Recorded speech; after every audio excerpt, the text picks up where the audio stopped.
Education USA Mongolia хөтөлбөрөөс мэдчилж байна.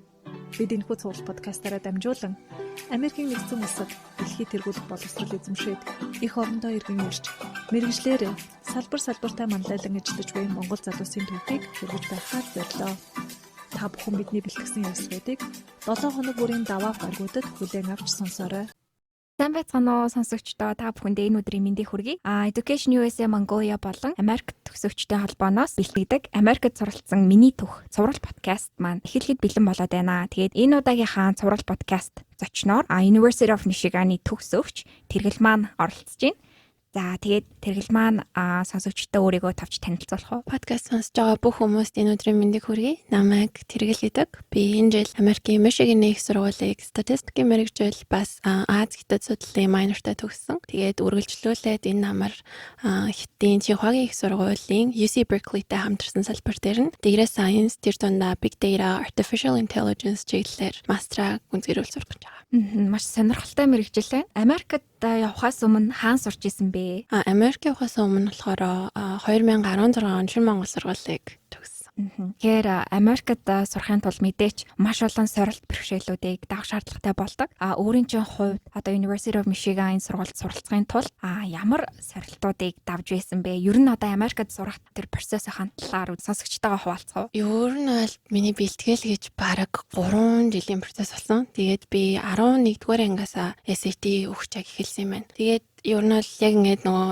сургуулиудын жагсаалтыг харахаар бол Америкийн их сургуулиуд бол нэлээд өндөр ангитай те бас чанартай боловсралтай байдаг болохоор нэгт таалагдсан. Тэгээд би бас 10-11-р анги Австралийн Сиднейд сурсан. Тэгээд тэр хугацаанд Сидней их сургууль дээр нэг улс төрийн хичээл авч байсан чинь Мишигийн их сургуулийн профессор хичээл заагаад тэгээд тэр хичээл нь айгүй таалагдаад ер нь энэ сургууль бас надад зохих юм болоо гэж бодогдоод тэгээд сургуулаа бас сонирхож үзсэн байгаа. Тэгээд SAT-ийн шалгалтаа би бараг 4-5 удаа өгсөн. Тэрөөсөө нэг л би нэг шалгалтын одгүй юм уу. Тэгэл нэг болохгүй бүтггүй бас өндөө юмнууд болсон. Тэгээд gap year авсан. Нэлээд удаан бэлдсэн. Тэгээд удаан процессын л үр дүн явсан. Мэдээж бас Америк руу амжилттай ингээд сурахын тулд стандарт тестүүд амжилттай өгөх шаардлагатай болдог. За өөрийн чинь хувьд яг тэр стандарт тестүүд сая дурдсан SAT гэх шалгалтуудад ер нь хэрхэн бэлддэг байсан бэ? Яг эхлэхдээ болохоор би нөгөө college board-ын яг official test-нүүд гэдэг шүү дээ. Тэрийг хийж эхлээд тэгээд Barron's, Kaplans гэдэг хэд ном хийж үзээд тэгээд за нэг тодорхой оноонд хүрчихэж байгаа. Тэгснээ тэр онооноос ерөөсөө айхгүй. Яг ингээ нэг гацалтанд орсон байсан байхгүй. Тэгээд би нэг блогнууд уншиж байгаад ч үлээ. Ер нь бол хүн ингээд яг өөрийгөө вакуумжуулж шалгалтандаа бэлтгэх юм бол яг өөр дүнтэй байдаг гэд. Тэгээд би яг шалгалтынхаа өмнөх яг сүүлийн өгсөн SAT шалгалтынхаа өмнөх 10 хоногт нь лаглгаа яваад тэгээд хинж авахгүй өдөрт яг 2 ширхэг SAT-ийн материал хийгээд тэгээд SAT чинь бас удаан штэ ингээ нэг 3-4 цаг болно. Тэгэл би өглөө 7 гэж босоод нэг шалгалтын материал хийгээл хоол идчихэл нөгөөхөө засаал өдөөс хойш нэг шалгалтын материал хийгээл орой нөгөөхөө засаал тэгэл яг 10 хоног тэгээд бэлдсэн чинь оноо бол нэлээд сайхан. Тэгэхээр хэрвээ яг одоо л ингээд яг англи хэл сурахад бол ресурсууд өнөө байдаг утсан шүү дээ. Курсууд, application, кинод ч болж байна. Тэгэхээр яг тодорхой оноон дээр очиод гацж байгаа гэж байгаа бол бас яг өөрийгөө тэгэж тусгааралж бэлдэх юм бол илүү үр дүнтэй болов уу гэж бодож байна. За мөн стандарт тестүүдээс гадна бас Америкт суралцахын тулд өөр олон шалгууруудыг давах шаардлагатай болдог. За Тэргэл маань сая gap year авсан гэж ярьж байна. Gap year-ыг яг өөртөө хэрхэн үр дүнтэй зарцуулж чадсан бэ? За тэгээд бас gap year авах гэж байгаа, авахар төлөвлөж байгаа сурагчтай хандаж хэлэхэд бас яг энэ хугацааг өөртөө хэрхэн үр дүнтэй зарцуулж болох талаар бас өөрийнхөө туршлага дээр үнслээ зөвлөгөө өгөх үү? Тэгэхээр gap year авахтаа болохоор би 1 сар орчим муусын хууль сурсан. Тэр үед би яг хууль сурах гэж бодсон болохоор тэгээд хууль сурангаа SAT-гээ бэлдээд тэгээд ерөнхийдөө яг 12 сар хүртэл болвол айгу завгүй ер нь бол шалгалтаа бэлдээл эсээгээ бол яг тэр өмнөх зунаа бэлдээд тэгээд 2 хүн ярих нь болсон. Тэгэл жоохон хэцүү юмнууд нөх юм бол яг нөгөө counselor захаа бичиж өгдөг те. Тэгээд сургуулаасаа дүнгээ авах ч юм уу тэр процессууд бас нэг 7 хоног үргэлжилсэн билүү те. Тийм тэгэхээр тэрэнд нэг жоохон цаг хугацаа шаардсан. Тэгэхээр ер нь бол applied гэж байгаа gap year-ийнхаа 9 сар хүртэл яг бүх тэр эсээгээ counselor-ийнхаа захаа recommendation бүх юмнуудаа нэгтгэж дуусгаад тэгээд 10 сартаа шалгалтаа өгөөд хэрвээ subject test өгөх ёстой бол 11 сартаа өгдөг ч юм уу. Тэгээд applied бол бас зүгээр санагдсан. Тэгэхээр ер нь бол цагийн хуваар бол маш сайн гаргаад одоо нөгөө нэг Америкт өргөдөл авах хугацаа, за шалгалт авах хугацаа гэх мэтчлээ одоо бүх зүйл хугацаатай байдаг учраас яг тэр хугацааныхаа дагуу юмаа сайн төлөвлөж хийх нь шүү дээ тий. За Ер нь яагаад Америкт сурахыг хүссэн юм бэ? Яг Америкт сурахад нөлөөлсөн хамгийн чухал нөлөөлөл юу вэ? Тийм түрүүн би нөгөө нэг Мишиганы их сургуулийн профессор яриад ирсэн гэсэн шүү дээ. Тийм тэрэн дээр нэмээд одоо би бас яг ямар мэрэгчлэр сурахаа бас сайн нэг учраа олохгүйсэн гэх юм уу? Бүхэл юмнууд яг ингээл гоё санагдал. Нэг бол хууль гоё санагдал, нэг бол бас матар сурвалж зүгээр ч юм шиг санагдал. Тэгэхээр ингээд надаа эхний нэг жилдээ ч юм уу 2 жилдээ ингээд хүссэн хичээлүүд авч болоод тэгээд 2 жил сурчаад дараа нь бас мэрэгчлээ сонгож болно гэдэг утгаараа тэгээд бас мэдээж одоо чанартай боловсрол гэдэг утгаараа Америк бол ялцчихгүй миний ихний сонголт байсан. Тэгэхээр өөрөө чи хувьд мэрэгжил сонголтын хувьд бол аш том өөрчлөлтийг хийсэн байна те. Хууль эрх зүгээс шууд big data, statistic гэсэн тийм өөрчлөлтийг хийсэн байна. Энэ өөрчлөлтийг хийхэд яг юу нөлөөлсөн бэ? За тэгээд энэ мэрэгжлийн талаар бас дэлгэрэнгүй мэдээлэл өгөх үү? Яг юу хийдэг мэрэгжил вэ те? Тийм тэгээд яг 10 жилээ төгсөхдөө бол за хууль суръя гэд бодчихж байгаа. Тэгээд Америк явахдаа ч гэсэн Америкт нөгөө хуулиар сурахад 4 жил сурчаад тэгээд 3 жил Juris Doctor дэгрээд сураад ерөнхийдөө 7 жил сурч байгаа шүү дээ. Тэгэхээр би эхний 4 жилдээ бол ерөнхийдөө хуулийн сургууль бэлдэх маягийн мэрэгжил сурах гэж бодож байсан. Тэгээд эдийн засаг ч юм уу, school legal studies ч юм уу харж байгаа тиймэрхүү мэрэгчлэр суръя гэд ер нь эхний семестртээ бодож байгаад тэгээд би статистикийн нэг хичээл эхний семестрт авсан байхгүй юу. Тэгээд тэгсэн чинь тэр хичээл бүр амар хэцүү. Яг эхний шалгалт болох нэр би бүр айгүй муу аваад тэгээд за ер нь тийм айгүй хэцүү юм байт юм би бараг барахгүй байна маягийн бодвол тэгэл нэг хичээл аваад үтсэн хэцүү байсан. Дахиад computer science тэр үед ч бас ер нь бол ингээл одоо data science тэ юмнууд ингээд айгүй шин тэгэл хүн болгон сонирхол би бас ингээд сонирхож үзэх юм өстэй юм шиг санагдаад ер нь бол анх бол сонирхсан яг үнэндээ. Тэгсэн чинь айгүй хэцүү байсан мөртлөө яагаад хэцүү байгаа юм бол гэдг нь надад бас айгүй санагдаад тэгээд энийг сонирхоод үзээгээл ер нь бол хичээлүүд нэмж аваад байсан. Математикийн хичээлүүд улам илүү нөгөө хууль сонирхож исэн хүн чинь улам ингээл одоо математик 2 3 гэж аваад тэгэл одоо linear algebra, statistics, computer science хичээлүүд аваад ах тусмаа тэр айгүй сони хэцүүдэн дуртай байсан ч юм уу яг тоон шинжилгээ хийгээд гарч байгаа үр дүндээ дуртайсан яг юундаа дуртайснаас мэдгүй гэтэл ерөөсөө ингээд эргэж бодохгүй яг тэрийг ингээд хийгээд гисэн. Тэгэхээр тийм нэг айгүй эдрээтэй би баг эхлээд хууль гэж бодож байгаа, эдийн засаг гэж бодож байгаа data science гэж бас бодож байгаа. Арай их код шигдэг санагдаа. Тэгээд за статистик зүгээр юм байна гэх. Тэгээд статистикийг сонгосон. Яг статистикийн мэрэгжлийн тухайд гэх юм бол ингээд тоон шинжилгээнд өгөгдөлт ингээд анализ хийдэг. Тэгээд энгийнээр бол яг математик, тэгээд компьютерийн шинжилгээ ухаан хоёрын яг голоор гэсэн үг. Нийлээ математиктай яг ийм тооцоолол бодлого бас боддог мөртлөө нөгөө талаар компьютерийн яг код бичдэг. Тэр ч утгаараа бас одоо Python, C++, R, SQL гэх мэт хэлтүүдийг бас сурсан байх шаардлагатай тийм мэрэгжил. Тэгэхээр маш тийм хэцүү бэрхшээлтэй санагдаж байсан зүйлээ даван туулаад за тэгээ тэрийгээ бүр өөрийнхөө мэрэгжил олгоод ингэ явж байгаа өөрөө ч бас айгүй бахархаж байна. Тэгээ баяр хүргэе. За тэгээд мэдээж Америкт сурахад бол зардал маш их өндөр байдаг тийм ээ. Америк ихтэй сургуулиудын сургалтын төлбөрүүд бол өндөр байдаг. За тэгвэл тэрэглийн хувьд яг энэ санхүүжилтээ хэрхэн тооцоолж явж исэн бэ?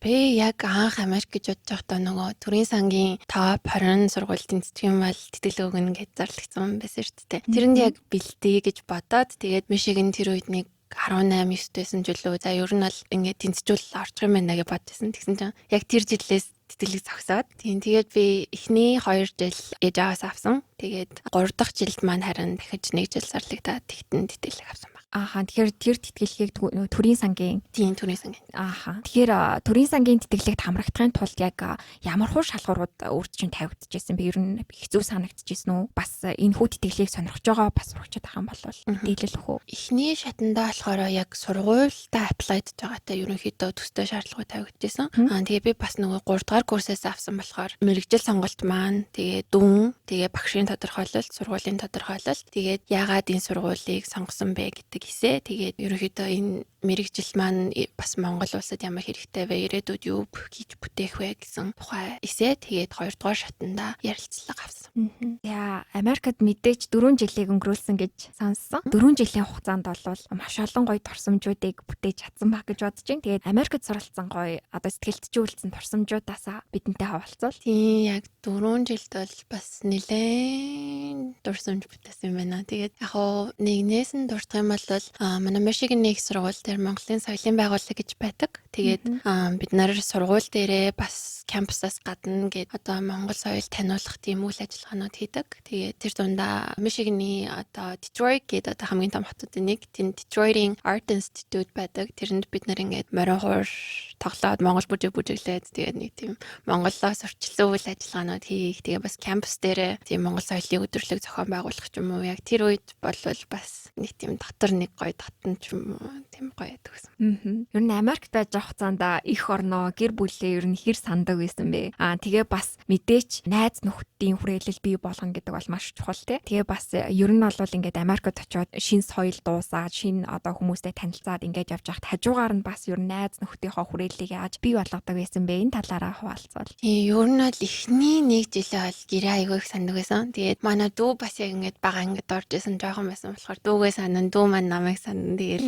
хоёлаа ингээд видео кол хийгээл тэгж их сандаг байсан. Тэгээд яг хав найз нөхдийн хувьд гэх юм бол түрүү ингээ манай Монгол соёлын байгууллага байгаа гэсэн. Тэгэхээр очингуудаа л намайг яг ингээд бараг л ингээд Улаанбаатарт бас байгаа юм шиг ингээд бүгд айгуу тийм нээлттэй гоё сүлээж авсан учраас яг эхлээд бол найз нөхөдтэй болоход юм хэцүү байгаагүй. Тэгээд би эхний семестрээ бас сургуулийнхаа дотор байранд амьдарсан. Тэгэхээр өрөөнийхөө охинтой бас найзалсан. Тэгээд ер нь бол хичээлүүд дээр ингээд ихэнхдээ group project-ууд хийдэж шүү дээ. Тэгэхээр тэр үед бол бас группийнхантайгаа ингээд арай нэг санал сэтгэл ойролцоо те ингээд нэг санал бодол бас төстэй хүмүүстэй найзлах гэх юм уу. Ер нь бол тэрэн дээр бол тийм их бэрхшээл бас гараагүй. Америкт суралцсан туршлага чинь яг ингээд одоо харах юм бол өөрт чинь яаж нөлөөсөн гэж бодож байна? Яг нөгөө Америк өөрөө яг маш олон төрлийн, олон соёлын, олон үгсээ гаруултай хүмүүс байгаа те. Хүн болгон ингээд айгүй individualistic өөрийн бодолтой. Тэгэхээр намайг одоо юу гэдэг ямар ч хүнийг байсан одоо ямар ч бодолтой байсан ч гэсэн те яг байгаагаар нь хүлээж авах хүмүүсийг одоо ямар ч үсэн ойлгохыг хичээхтэй надаас одоо хичнээн өөр хүн байсан ч гэсэн энэ хүнд бас надаа ингээд сурах юм байгаа. Миний мэдгүй түүхүүд зөндөө олон байгаа гэж бодохоор нэг тийм нээлттэй байхыг сургасан юм болов уу гэж бодож байна. За тэргэл маань бас энэ ковидын нөхцөл байдлын улмаас сургуулийнхаа бас сүүлийн нэг жилийг Монголд ирж онлайнаар суралцсан гэж сонсон. Тэгээд энэ туршлагаасаа бас сонсогчтойгоо хуваалцгаа. Ер нь онлайнаар ингээ хичээлээ хийгээд явах одоо цагийн зөрүүний хувьд ч гэсэн бэрхшээл ингээл үүсч эхэлж байна те. Тэгээд яг энэ бэрхшээлүүдээс авалцаад ер нь яг ингээд хэрхэн хичээлээ хийгээд суралцдаг байсан бэ? Яг Мишиг нь бол 12 цагийн зайтай шүү дээ Монголоос. Тэгээд би бас 4-р курсээ сурсан болохоор яг бүх хичээлдээ лайв оролцох хэрэгтэй. Өглөө босоод одоо хичээлийнхаа бичлэгийг үзчих тийм боломж юусоо байхгүй. Тэгэхээр яг ингээл орой 11-ээс эхлээл өглөө 7 хүртэл бас ингээл суугаал хичээлээ хийдэг байсан. Тэгээд өмнө нь бас айгүй анзаардгүй мөртлөө тийм нэг амархан байсан юмнууд энэчээ яг ирээд ингээд Монгол шөнөөр хичээлээ хийх үед бас нэлээд хүнд болж ирсэн. Зүгээр ингээд номын сандаа очиод яг ингээд 4 цаг нам суугаал хичээлээ хийх бол амар шүү дээ, тэ. Монголд бол бас ингээл газар олцсон ч гэдэм үү, эсвэл бүр яг ингээд үүрээр хичээлээ хийх шалгалтаа өгөх болох үед одоо нөхцөл боломж заримдаа үүсэхгүй ч гэдэм үү, тэр бас жоохон хэцүү байсан. Тэгээд мэдээж бас одоо багш нарын нөгөө офис аварууд багшаас асуулт асуумаар байх юм бол багш нар маань бас яг тэнцээ Америкийн цагаар амьдарч байгаа болохоор би өөрөө ингэж шүн босч асуултаа багштайгаа ярих асуух тийм шаардлага гарч байсан. Тэгэхээр тэд нар бол бас нэлээд хүндрэлтэй байсан. Гэхдээ яг нэг жил Монголоос сураад үзэхэд бол хэцүү байсан ч гэсэн гэрийнхэнтэйгээ байсан болохоор тухтай бас байж өнгөрсөн гэж бодож байна. Тэгэхээр бас онлайнаар хичээл болж байгаа юм чинь төгсөлтийн баяр бас онлайнаар болсон байж таараа тий. Тэгэхээр онлайн төгсөлтийн баярын талаар хэр болж өнгөрсөн бэ? Онлайн төгсөлтийн баяр биш юм шиг л болж өнгөрсөн яг үүндээ. Ингээд манай сургууль ийм хөл бөмбөгийн талбайд онлайн төгсөлтийн яг жинхэнэ төгсөлтийн баяраа хийдэг байхгүй. Тэгээд би нөгөө өмнөх жилүүд найзуудынхаа төгсөлтийн баярт очиод үзсэн. Тэгэл бараг л одоо энэ стадион төгсгийн тулд сурж байгаа юм шиг заримдаа ингээд хэцүү санагдахаар за би энэ стадион төгсөн штэ гэж бодоод сурдаг байсан чинь ингээд онлайн төгсөлтийн баяр сая 5 сард зүгээр ингээд бичлэг үзүүлээл тэгэл захирал нэг мэдчилгээ төвшүүлээл тэгэл нэг 2-3 хүн лекц тавиал тэгэл нэг цаг хагасын тийм үйл ажиллагаа болол өнгөрцөн. Тэгээд би онлайнаар нөгөө нэг нүмерэг малгай энтрээ захиал тэрийг өмсөл нэг зураг авахулаад тэгэл ер нь бол яг бас жоохон сураагүй юм шиг нэг тийм мэдрэмж байгаа. Тэгээд сүүлийн жил бас Монгол сурцсан болохоор би нэрээ Америкт сурлаа гэж заримдаа бодмоор юм шиг нэг тийм жоохон юм гэн. Гэхдээ одоо тэр байтугай бас хүндрэл бэрхшээл одоо ковидын үед гарч байгаа те тэр бол тийм дурдах үед бас хэцүү юм бас биш байхаа л. Тэгэхээр сургуулийн төгсөлтийн баяраас хүн энүүгээр дуусахгүй те. Манай тэргэл бас мэржлээ дэвшлүүлэхээр суралцах гэж байгаа. Дахиад бас гоё стадиумд төсөлтийн баяраа хийх боломж гарах гэж байна. Тэгээд бас одоо мэржлэл дэвшлүүлэх цаашдын төлөвлөгөө те сургуулийн талаар товчхон сонсогчтойгоо хуваалцгаа. За тий. Ерөнхийдөө би бас төгсөөд ажиллая гэж бодож байсан. Тэгээд яг ковидын нөхцөл байдлаас болоод ер нь бол надад бас ажилласнаас илүү сурсан мэржлээ дэвшлүүлсэн арай илүү цаг хугацааны хувьд бас хэмнэлттэй юм шиг санагдаад тэгээд за сурыг гэж сонгосон байгаа. Тэгээд сурахдаа хятадд сурахыг сонгосон. Яагаад тэгэхээр би одоо л сурахгүй бол ер нь хятад хэлийг одоо жоохон 20 нийлэн гараад ч юм уу сурна гэвэл бас жоохон хүндрэлтэй байх болоо гэж бодоод тэгээд хятад хэл бас сурангаа мастера сурна гэдэг утгаараа жиугаа сурахыг сонгосон. Тэгээд сурахтаа болохоор түрүүн хэлсэн data science, artificial intelligence энэ чиглэлээр сурна. Тэгээд яг нь статистикаар юугаараа өөр вэ гэх юм бол нөгөө статистик болохоор mathematics, computer science хоёрын голынх гэсэн шүү дээ. Data science болохоор statistics, computer science хоёрын голынх гэх юм уу? Яг ингээд арай илүү жоохон илүү код бичдэг ч юм уу? Жоохон нэг тийм computer science тал руугаа гүнзгийрээд сурахаар болж байгаа. Тэгээд би өөрөө бас ер нь л бодоод байх тусам энэ нь илүү надад challenging, илүү шинэ, илүү сонирхолтой. Тэгээд бас хятад зурна. Тэгээд ер нь л нэг яг л миний сурах ёстой юм бас санагдсан учраас сонгосон. Америкт суралцж байгаа хэвчээ бас сурахын хажуугаар одоо сургуулаас гадуурах янз бүрийн хөтөлбөр үйл ажиллагаанд хэр оролцдог байсан бэ? Сургуулаа сурахынхаа хажуугаар би манай сургууль дээр Facebook-ийн нэг онлайн harassment-ийн судалгааны тийм ажил байна гэсэн тийм зарлал сургуулийн student employment page дээрээс баха. Би тэрийг олж хараад профессор руу имэйл бичээд тэгээд apply-сан. Тэгээд тэрэндээ тэнцээд тэгээд 3 дугаар курсээсээ хойш тэр судалгаан дээрээ одоо ажиллаж байгаа. Бид нар эхлээд зөвхөн Америкийг хамарсан судалгаа хийсэн бол 2 дахь жилдээ Монгол, Cameroon, гэх мэтчлэн нэлээд хэдэн 12 орныг хамарсан тийм судалгаа болоод одоо яг анализийн түвшиндөө яваад эхний пейпер нь болохоор gender суурилсан тийм harassment-ийн чиглэлээр эхний пейпер нь одоо уншилгандаа гарсан байгаа. Тэгээд 2 дахь пейпер нь болохоор яг улс улсын specific гарах байх. Тэгээд тэрэн дээр бол бас яг Монголын судалгаан дээрээ илүү төвлөр ажиллаж байгаа. Тэрийг болохоор би одоо мастера явах хүртлээ 9 сар хүртэл хийн. Тэгэхээр энэ ажил маань миний зуны хийх юм бас нэлээд сонирхолтой ажил болох гэж харж байгаа. Бас өөр орны сурагчдтай хамтраад ингээ баг болоод судалгаа хийж байгаа гэсэн үг үү? Тийм, манай сургуулийн одоо Facebook-ээс фандинг аваад хийж байгаа судалгаа. Тэгэхээр PhD-ийн оюутнууд, мастерын оюутнууд, тэгээд бас нэг хэдэн бакалаврын оюутнууд, янз бүрийн улсын бас оюутнууд байгаа. Тэгэхээр бүгдээрээ хамтраад энэ судалгаан дээр ажиллаж байгаа. Маш сонирхолтой санагдаж байна. Тэгэхээр Америкийн боловсролын систем бол ганцхан оюутнаа сурахад те ганцхан хичээлдээ анги танхимдаа ингээд суралцахыг дэмжихээс гадна бас ингээд сурахын хажуугаар оюутныг яг тэр хүсэлт нь ирмэлцэл нь одоо тааруулаад хөгжиж дэвших боломжийг бүхэл боломжийг хангаж өгдөгөөр Америкийн сургалтын систем бол маш боломжийн санагддаг. Ер нь яг энэ судалгаанд хамрагдсанараа тэгэхээр судалгаа хийх гэдэг чиний хувьд одоо шин зүйлөө те тэгээд энэ судалгааны хөтөлбөрт хамрагдсанараа ямар шин зүйлийг суралцаж авсан бэ? Судалгаа бол миний хувьд яг шин зүйл байсан. Тэгээд яг Мишиганий их сургууль бол яг судалгааны их сургууль гэж явдаг. Тэгэхээр оюутнууд бүр 1-р курсээсээ эхлээд ч хамаагүй нэг багшийн судалгаан дээр ороод туслаад research assistant хийгээд явах боломжтой байдаг. Тэгээд миний жоохон гайхсан ч юм уу нэг шинээр мэдэж авсан юм гэх юм бол бүх юм одоо нэг тийм системтэй, дараалалтай, дэг журамтай явдаг.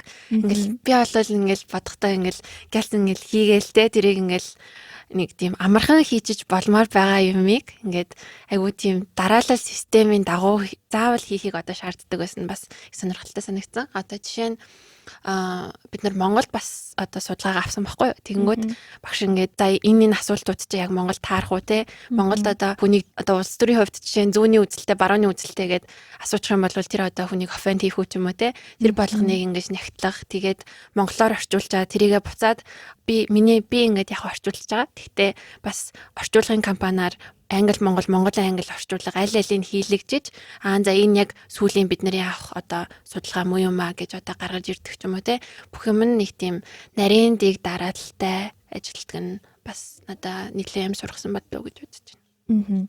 Тэгэхээр миний хувьд бас судалгааны сэдвэн аягүй сонирхолтой санагдчихээн. Cyber harassment буюу одоо энэ цахим орчин хөгжиж байгаа хэрээр цахим орчинд биеэ зөв авч явах тий аюулгүй байдлыг хангах гэх мэтчлээ энэ сэдвүүд бол аягүй их хүрийг авж байгаа л да. Маш олон хүмүүс ялангуяа бас өсвөр үеийн хүүхдүүд бас энэ сэдвэр илүү их мэдлэгтэй ойлголттой болоосоо гэж бас миний хувьд хүсдэг.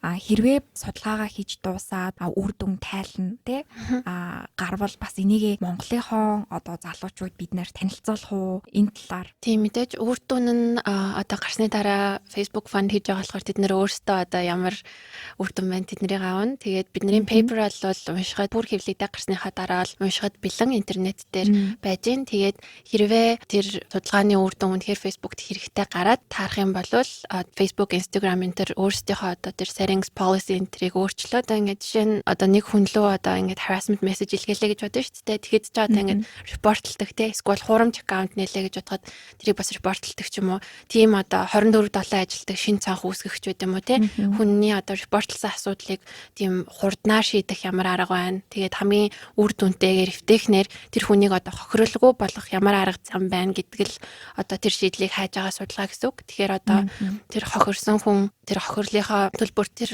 хүнийг уучлахгүйхийг хүсэх үү, эсвэл мөнгөний төлбөр авахыг хүсэх үү, эсвэл нэр хүндээ сэргийлэхийг хүсэх үү ч юм уу те. Тэр санал санаачлагууд юу гарч ийн тэр болгоноос одоо хэрэгтэйг social media компаниуд авч ашиглаад тэгээд өөрсдийнхөө settings policy-д бас тусгаасаа гэж хүсэж байгаа. Маш гоё зорилготой судалгаа байна. Тэгээ судалгааныхаа ажилд нь бас амжилт хүсье. Баярлалаа. Бас нэг сонирхолтой асуулт асууя. За одоо байгаа тэргээл за тэгээд яг энэ оюун ухаанд дурсамж одоо сэтгэхүүгээрээ өнгөрсөн очих юм бол яг ямар зүйл дээр илүү анхаарах байсан бэ? Эсвэл одоо юу гэдгийг юуг давтахгүй байх ч юм уу, эсвэл яг юуг оролдож хийж үзхийг ер нь хүсэх байсан бэ? Хэдэн жилийн өмнө очино гэсэн үг лээ. Одоо яг Америктаа эргээд Америкт яг иргэдсэн үү? Начиста сонирхолтой асуулт энэ бодож үзэж байгаагүй юм байна юусэн. Ер нь бол одоо би бас эхлээд очиод би нөгөө кодны хичээлүүд авсан гэсэн шүү дээ. Нэгдүгээр курстэй. Тэгэхэд бол би ингээд дөнгөж анх одоо код гэж юу байгаа гэдэг юмыг мэдэж эхэлжсэн. Тэгэхэд бол манай ангид байсан хүүхдүүдийн бараг 70-80% нь ингээд алхах ангитай код бичээд үзсэн ч юм уу те. Ингээд техник технологийн одоо шинэ дэвшил юу гэдэг бүх тэр шинээр гарч байгаа хэлнүүдийг бас зах тухайсан сурцсан тийм байсан. Тэгэхээр би одоо 10 жилдээ одоо хэрвээ энэ подкастыг сонсож байгаа 10 жилийн сурагчид байх юм бол ер нь нэг тийм технологийн шинэ мэдээнүүд одоо яг юу болж байна. Энэ аягүй сонирхолтой яагаад гэх юм бол бид нар бүгдээрээ шинээр сурж байгаа. Тэгэхээр Америкт ч вэ, Монголд ч вэ, тийм технологийн хэлнүүд одоо C++ юу гэдэг бүх тэр шин мэдлэг мэдээллүүдийг бас арай жоохон түрүүнд олж үзээд нэг жижигхэн project хийгээд нэг жижиг утасны application хийсэн байсан бол надаа одоо сурахад арай жоохон амар байх байсан болов гэж бодож Ааха. байна. Ер нь тэрэл Америк байж авах цаанд ер нь Америкаар ер нь хэр аялсан бэ? За би 100 эргээр нэлээд аялсан. Мишигэн нөгөө Midwest-д байдаг болохоор 100 эрг рүү явхад ойрхон. Мишигний бас хоошоо урагшаа гээд нэг хэсэг аялсан юм байна. Түүнээс биш бас нэг тийм сайн аялж чадаагүй. За бараа эрг рүү нэг ганц хоёр явсан гэхдээ. Тэгэхээр ер нь жоохон аяллаагүй дээ бол жоохон харамсаж байна. Тэр хэрвээ бас эргээд очисон бол илүү их аялах байсан бах тийм. Уг нь ингээд айгүй аялах гэж хичээдэг байсан мөртлөө нөгөө нэг assignment-уу шалгалтууд гэдэг юм харагдаад те би одоо энэ шалгалтаа бидлээгүй гэж энийгээ ч due date нөгч чөөгүй гэж одоо нэг тийм аяллыг ерөөсөө нэг deserve хийхгүй шиг санагдаад дүүсэн гэх юм уу тэгэл яах юм бэ гэж тэгэл 100 болгон чинь бас нэг internship ч юм уу 100-ны хичээл ч юм уу болоо нэг юм хийж байгаа штэ за тэгээ нэг 8 сар жоохон зав гарангууд нь бас Монголд ирээд гэртээ амархыг илүү үзчихдэг байсан болохоор тэр үедээ бас яг илүү аялсан болвол дараа нь өөрт маань бас дурсамжтай байх байсан бодлоо гэж нэрээ бодчих. Тэрвэл маань өөрөө хэлийг англи хэлийг яг өөрөө бие дааж сурсан уу? Тийм, ер нь бол бие дааж сурсан гэд хэлж бараг болох болоо. Тийм тэгээд яг шалгалтанд бэлдэх төрлийн юмнуудаа бол мэдээж одоо өөрөө бие дааж сурсан. Яг яриа ч юм уу, сонсох ч юм уу яг тэр чиглэлийн чадваруудаа болохоор Сидней дагсал сургуулиас сурсан гэсэн эрттэй. Тэгэхэд бүх хичээл маань бас англиар орж исэн. Тэгэл найзуудтайгаа ярьдаг байсан болохоор тэрэн дээр бас төгөхгүй сурцсан бас заадтай байх. Тэгэхээр манай подкастыг бол Америкт суралцах хүсэлтэй, за Америк сурахыг мөрөөддөг, төлөвлөж байгаа сурагчид те 10 жилийн сурагчид нэлээд дэлгүү сонсдог. Тэгээд энэ сонсогч хүүхдүүдтэй хандаад ер нь Америкт сурахын тулд яг өөрийн чинь зүгээс те тэдэнд урам өгөх зөвлөгөө ч юм уу, ер нь тэдэнд хандаж бас юу гэж хэлмээр байна. Ямар ч гэсэн Америк руу суръя гэд бодсон болвол заавал одоо зориод сураарай гэж ямар ч гэсэн эхлээд хүсэж байна. Тэгээд айгаа зөндөө зөндөө олон сонголтууд байгаа шүү дээ. Тэ одоо бид нэр харьцангуй яг цар тахлын үе муу байгаа ч гэсэндээ ингээд ихэнх улс руу бас ингээд аплайдж болно, сурж болно. Гэтэ Америкийг бас сонирхоод үзээрэй. Яагаад гэвэл тийч маш олон төрлийн соёл хүмүүс байдаг. Боловсролын чанар бас маш сайн байдаг. Тэгээд хамгийн сонирхолтой юм гэх юм бол одоо баруун эрэг байна, зүүн эрэг байна, Midwest байна, бүр South байна те. Яг шал өөр улсууд ч юм шиг те. Яг ингээд бүгд өөр соёлтой бас байдаг учраас өөрөө бас сургуулаа сонгохдоо тэрийгээ бас анзаараад тэгээд хаан сургуулаа сонгоно гэдэг чинь бас яг мэдээч одоо бакалаврын хувьд 4 жил, мастрын хувьд 2 жил ч юм уу ингээд амьдралынхаа нэлээд хэсэг хугацааг зарцуулж байгаа юм чинь сургуулаа сайн судлаад үнэхээр яг өөрийнхөө хүсэж байгаа газар руу яваасаа гэж хүсэж байна. Яг би мишиг нэг сонгосон бас нэг сонирхолтой шалтгаанууд гэх юм бол би нөгөө халуун газар ерөөсөө ноцороод хичээл хийж чаддаггүй байхгүй юу. Тэгэхээр хүүтэн газар явъя гэж утсан. Тэгээд хотын төвд авах юм бол ингээд сатаарад хийх ажил их ингээд байж тээ ингээд гой гой ивентүүд энэ тэнд болоод. Тэгэхээр би тийшээ явмаар санагдаад бас хичээлээ хийхгүй байх үү дээ гэж бодоод ингээд манай сургууль амар хөдөө байдаг байхгүй юу. Бараг ингээд тэр Ann Arbor гэдэг манай сургуулийн байдаг хот чинь өөрөө манай сургуулийн кампус. Тэгэхээр бас тэгэж бодож одоо хөдөө байдаг сургууль сонгосон. Заримдаа яг ингээд хичээлээ хийж уутахаараа хичээлээ хийх болдог газар байхгүй юу. Ингээд өөр юм байхгүй. Тэгэхээр тэр мөрөн жоохон тийм байсан ч гэсэн юу гэдэг яг миний одоо тэр характер ч юм уу миний яг бодож исэн сургууль бол мөн байсан. Тэгэхээр яг тэрнтэй адилхан өөрөө яг юу хүсэж байгаа вэ гэдгээ сайн тодорхойлоо. Тэгээд тэр сургуультай яваасаа гэж хүссэн. Зарим талаараас миний Америкт сурсан туршлагатай айгүй адилхан санагдаж байна. Миний явсан сургууль бас маш тийм хөдөө, алслагдмал. Тэгээ миний төсөөлснөөс айгүй өөр байсан л да. Яг өөрөө чинь хувьд бол айгүй төсөөлж байгаа. За яг ийм газар юм байна гэдээ очсон байна. Тэгээ зориод бүр төлөвлөөд. Би болохоор ерөөсөө яг төсөөлөөгүй. За айгүй тийм яг Нью-Йорк шиг тийм хот байгаа гэсэн төсөөлтөй айгүй тийм эсрэг төсөөлтөй очсон боловч яг хөдөө байсан чинь амар шоконд орж исэн л да. Тэгээ өөрөө чинь хувьд яг Америкийн соёлтой анх ингээд танилцж байгаа яг юм төсөөлснөөс гадна ч юм уу яг чамайг одоо юу гэдгийг алмаар уулж исэн ч юм уу эсвэл одоо тиймэрхүү бас түүх байгаа юу? Яг би хичнээн одоо ингээд сургуулаа хөдөө гэдгээ мэдж байгаа ч гэсэн те яг ингээд онгоцноос бооход ингээд Detroit-ийн онгоцны бодол төр бодог байхгүй. Тэгсэн чинь ингээд зүгээр л ингээд farm тэгэл ингээд farm-ны дунд яж байгаад ингээд онгоцны бодол амар хөдөөд. Тэр ингээд нэг сонин тал дээр бууцсан. Тэгэл за яг ингээд онгоцны бодол юм байт юм байж. Гэхдээ бас нэг жоохон нэг тийм нэг хотыг бас хүлээгээд байгаа байхгүй. Нэг гадаад явж байгаа хүн байна. Тэгээ нөөхөн гарч ирэхгүй. Тэгээ тэрнээсээ нэг цагийн зэтэй байт юм манай сургууль. Тэгээд очсон чинь ингээд уулын нэм модон дотор байдаг. Тэгэл ивэл бас подкастыг би сонссон. Яг тиймэрхүү experience байсан гэж санагдсан тий. Тэгэл энэ модон дотроос сургууль нь хизээ гарч ирэх юм болоо гэж бодоодсэн чи яг ингээд University of Michigan гэж бичсэн. Тэгэл за одоо ингээд угаасаа яг л ирчих шиг боллоо гэл. Тэр бас айгу шинээсэн. Тийм Ann Arbor гэдэг чинь өөрөө бас нөгөө нэг айгу ойтой гэсэн утгатай тий. Тэгээд нэг тийм модон донд л очсон юм шиг санагдсан. Яг тэр адил бас нэлээд сонирхолтой experience. Нөгөө талаар би бас яг хичээл ямар хүнд байхыг ерөөсөө нэг тийм дутуу үнэлсэн юм шиг надад санагдсан. Би ингээд за мэдээж хэцүү байх байхтаа ч юм уу. Одоо яг явахынхаа өмнө бол тэр намар үзэх хичээлүүдэд жоохон бэлтжээд очие гэж бодож исэн ч гэсэндээ миний бодсноос бол хамаагүй хүндээсэн. Тэгээд би одоо ингээд Монголд ч юм уу хаан чи багшийнхаа заасан юмнуудыг сайн хийгээл те ингээд assignment-аа сайн хийгээл гэрийн даалгавраа сайн хийгээл ингээд явчих юм бол ер нь бол A student байхад гайгүй шүү дээ. Ингээд амархан хүн ингээд яваад идэг. Тэгсэн чинь яг Америкт очиод би яг бүх юмнуудаа яг хийсэн зааснаар нь хийгээд дагаа мөртлөө би ингээд дундчил ойтон байгаад ерөөсөө дээшээ гарахгүйсэн. Тэр бас айгүй шок байсан болоо гэж бодож байна. Тэгэл өөртөө ингээд гутраал те. Нэг код бичээд нөгөөхийнх нь ингээд баг нь засагдахгүй би ингээд 2 хоног номын сан ингээд ямар ч одоо үр бүтээлгүй суучаад байгаа мөртлөө л ингээд ерөөсөө тэрний үр дүн заримдаа гарахгүй байдаг ч гэх юм уу. Тийм тэгээд тэр бол бас айгүй нэг тийм шин юм байсан. Тэгэхээр явъя гэж бодож байгаа бол нэлээд сайн бэлдэх хэрэгтэй. Тэгээд хичээл бол мэдээж айгүй хүнд байна гэдгийг бодлол угаасаа тийм хүлээлттэй л зүгээр очиод тэгээд аль болох бие дааж юмаа сурах. Тэгээд office hour өгдөг шүү дээ багш нар. Тэгэхээр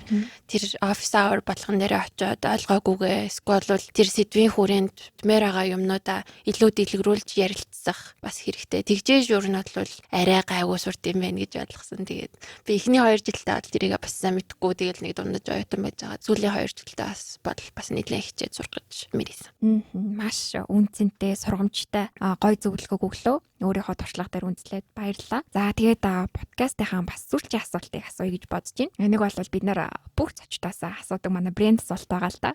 Танаа сургууль одоо University of Michigan хөгжлийн бэрхшээлтэй эргээд очиж суралцах тэр ээлтэй орчныг хэрхэн бүрдүүлдэг байсан бэ? Ер нь ээлтэй байсан уу энэ талаараа хуваалцвал? Миний хажуугаснаар бол нэлээд ээлтэй байсан гэж хэлж болох бах. Ягаад гэвэл би ингээд нөгөө дормд ихний семестр амжихдаа яг ингээд нүүж орж исэн чинь бас одоо нэг тэрэгэн цэртэй бас охин надтай зэрэг нүүж орж исэн. Тэгээд одоо яг тэр охин туслах хүмүүс гаргаж өгөөд тэгээд яг одоо цайны газартай ойрхон, лифттэй ойрхон нэг давхрын тэмүрөнд оруулах гэдэг ч юм уу те. Тийм байдлаар одоо анх дөнгөж ирэхээс нь эхлүүлэл тэр хүнийг одоо яг бусд хүмүүстэй адилхан боломжоор хангах тийм нөхцөлийг бүрдүүлэхийг айгүй хичээдэг. Тэгээд яг хичээлийн тухайд гэх юм бол мэдээж одоо шалгалтын дээр тэгээд assignment project-үүд дээр арай илүү цаг хугацааг өгөх юм уу те. Тэгээд багш нас одоо office hour илүү extend хийгээд тэр хүнд бас илүү ойлгоогүй юмыг тайлбарлаж өгөх юм уу. Тэгээд дээрэс нь бас нэрээ сургууль нэг оюутнуудад одоо ажлын байр гаргаад гэх юм уу. Тэр хөгжлийн бэрхшээлтэй хүүхдүүдтэй хамт хичээлд нь суугаад тэгээд лекцийн тэмдэглэж өгдөг. Тийм ажлын байр гаргаж өгөөд тэгээд